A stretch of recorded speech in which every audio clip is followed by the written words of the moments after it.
mõtlesin, et tulen jalutan pisut mingis vähe kõrvalisemas kohas siin. Rand jääb nagu ma ei tea, mingisugune paarsada meetrit eemal. Promenaad enne sealt tulin, aga tulin siit kõrval tänavasse. Ma ei tea, et vaevat, et nad siin ise elavad, äkki on ka vist mingid majutusasutused. Ma kahtlustan.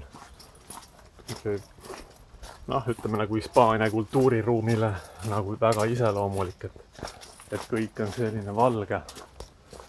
Tegelikult hästi ilusasti kiirgab ka siin palmidega koos, siukene päris harmooniline ja hästi vaikne.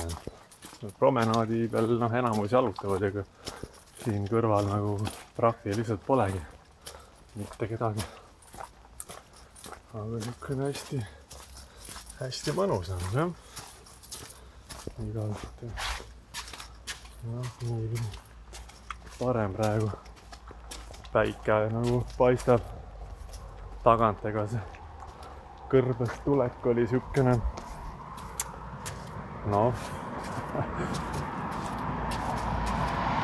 ikkagi natukene väsitab, jah. Hommikul läksin promenaadil jalutama ja niimoodi võtsin tilkagi vett kaasa. Ma ei tea, pool tundi kõnnid ära. Siis oli alles 25 kraadi. Aga nüüd on juba üle 30 sinna. Ma olen vist juba, ma ei tea, 2,5–3 liitrit vett ära joonud. Et üldiselt on niisugune vedeliku puudus tuleb nagu hästi kiiresti.